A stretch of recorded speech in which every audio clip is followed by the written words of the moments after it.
Salut l'équipe, update de marché pour cette semaine en ce lundi 13 juin, c'est parti générique. Et on attaque par le BTC et donc comme vous l'avez vu, le début de la semaine, y compris la fin de semaine dernière, c'est le chaos entre... Après l'UST et Terra Luna, là on a Celsius qui présente des gros problèmes, donc à savoir est-ce que ils vont être insolvables ou est-ce qu'ils ont un problème de liquidité. En attendant, le million et quelques d'utilisateurs de Celsius, eh bien ils se retrouvent avec leurs fonds bloqués, et moi y compris puisque j'ai pas mal de thunes là-dedans.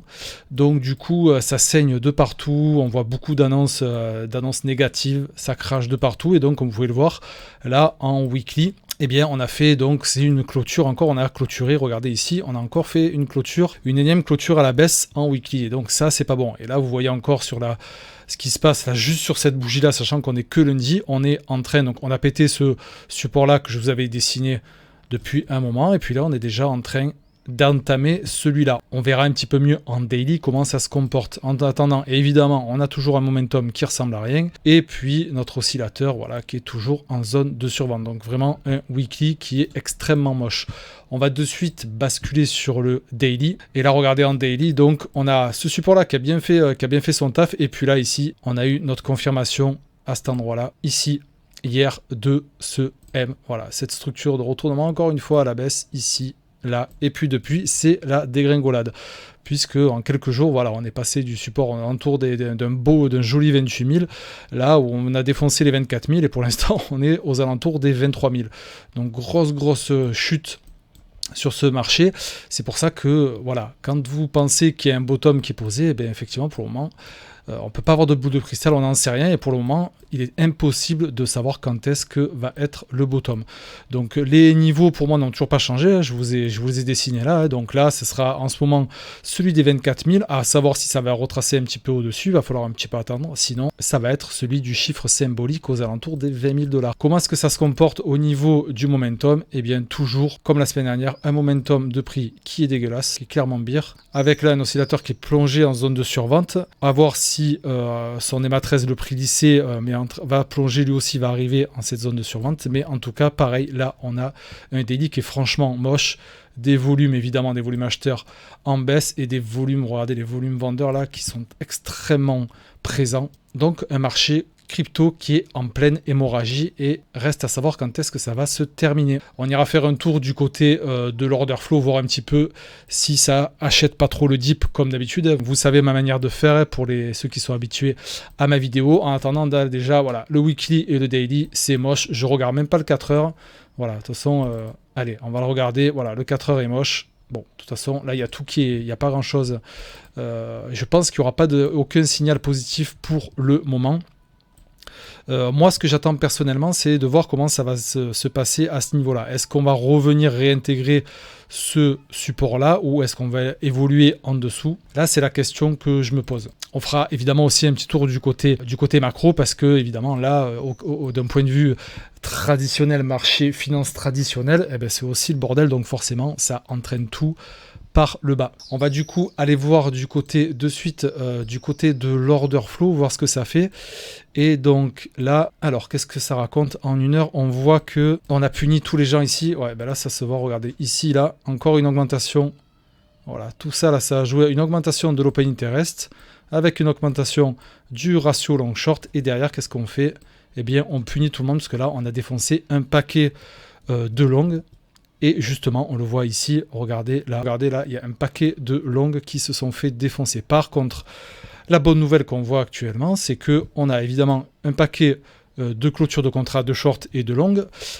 Évidemment, dans le tas, il y a ceux qui ont shorté le marché et qui prennent leur position, parce qu'il y en a toujours un petit peu, et évidemment les clôtures de ceux qui sont fait recter en long, qui sont fait dégager.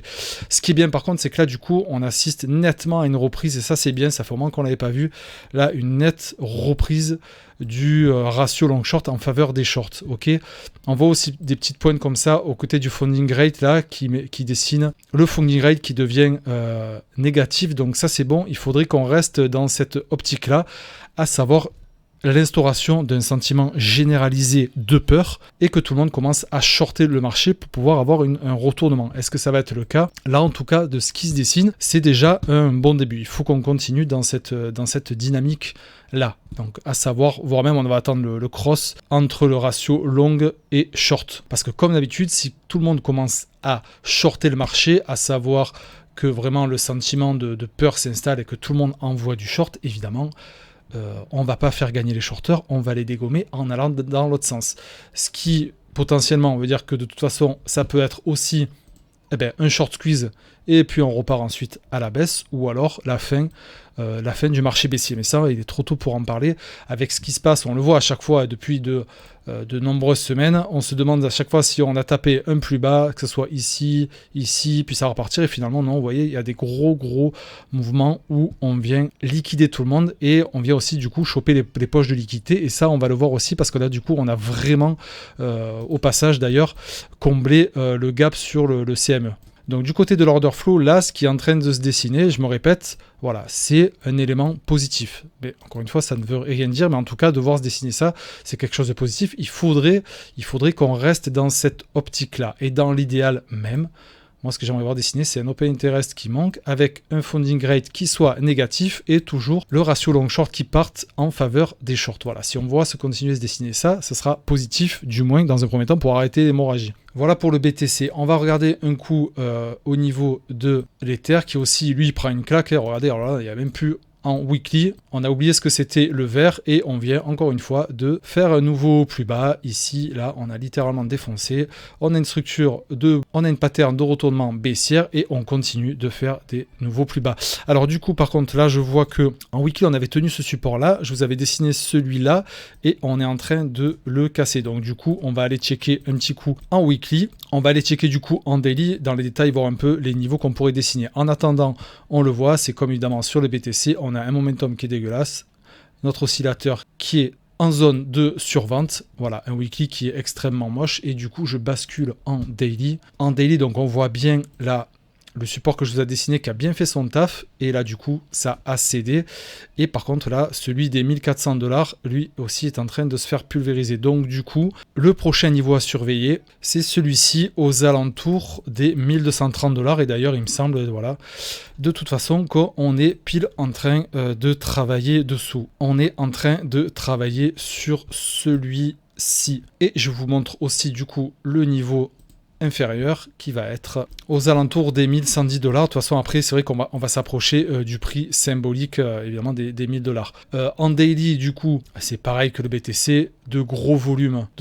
vendeurs, un momentum de prix qui est clairement bear, on est en zone de survente. Donc là, évidemment, comme le BTC, weekly, daily, extrêmement moche, complètement aux mains des vendeurs. Là, les acheteurs, ils sont en PLS, dans le caniveau, en train de cracher du sang. Est-ce que maintenant, du côté de l'order flow, on voit quel est un peu le sentiment? J'actualise. On va voir si ça fait un peu comme le BTC, du coup. Et oui, donc là, on voit, du coup, ça c'est bien, c'est qu'on voit, voilà, on voit l'open interest par rapport au BTC, on voit un peu plus l'open interest qui remonte, avec le ratio long-short qui part en faveur des shorts, donc ça c'est bien.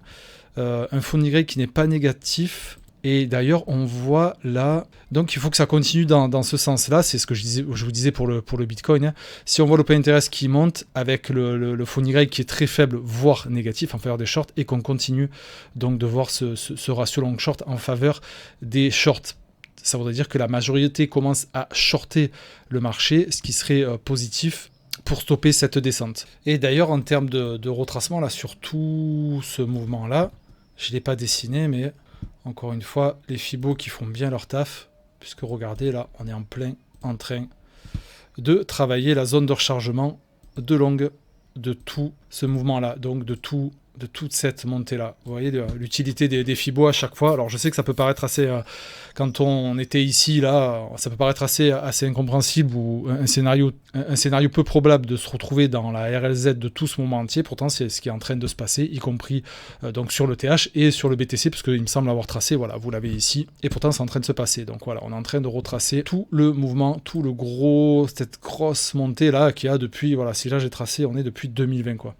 Et là, on est en train de travailler en plein dedans. La question qu'on se pose tous, c'est quand est-ce que, évidemment, on va poser ce bottom, et là c'est encore plus compliqué que les semaines passées, puisqu'on voit systématiquement qu'on fait des nouveaux plus bas. Ce qui est bien d'ailleurs au niveau du sentiment, à mettre en lien avec l'order flow, donc on a vu qu'il y avait des premiers éléments positifs, c'est de voir du coup les youtubeurs américains, voilà, déjà quand on voit ça, un D6DN, ça c'est bien.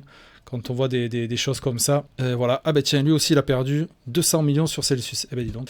J'espère que ça représente pas un gros pourcentage de son portefeuille. Bref, voilà. Quand on voit des trucs comme ça c'est bien. C'est que du coup, quand il y a de la capitulation qui s'installe chez les gros youtubeurs américains, ça c'est un truc positif. Il faut vraiment créer un sentiment de panique et de peur pour que le marché puisse potentiellement se retourner. Donc ça, moi quand je vois ça, c'est un petit élément positif. Quand je vois l'order flow qui est en train de se dessiner, mais encore une fois tout doucement, c'est un élément positif. Au vu de tout ce qu'on a, évidemment c'est très faible par rapport à techniquement au gueule des courbes, hein. Ça fait très peu dans la balance entre ce qui est positif et ce qui est négatif. Moi, ma stratégie, en tout cas, c'est de continuer à acheter les dips comme ça, même si évidemment, au bout d'un moment, le capital diminue. Il y a un moment donné où moi, par exemple, perso, je ne pourrais plus acheter le dip, mais en tout cas, c'est ma stratégie, ça n'engage que moi. C'est à chaque fois d'essayer de choper en DCA, de choper les dips, comme j'ai pu le faire aux alentours d'ici. Et il me semble aux alentours après... ici aussi, évidemment, j'ai racheté là aux alentours des 28 000. J'attends de voir un peu ce qui se passe ici pour pouvoir mettre un petit ordre pour continuer à acheter la descente en DCA. Voilà les gars, c'est tout pour cette semaine. On fait un point la semaine prochaine, voir un peu où ça en est, en espérant que cette hémorragie s'arrête. Ça fera du bien un peu à nos portefeuilles. En attendant, soyez solides, soyez patients. Travaillez votre psychologie parce que là vraiment on est 100% dans le psychologique, donc soyez forts, ne doutez pas, ne prenez pas de risques, on investit toujours l'argent qu'on est prêt à perdre, comme ça il n'y a pas de souci. Une bonne semaine d'équipe et à la semaine prochaine, ciao ciao.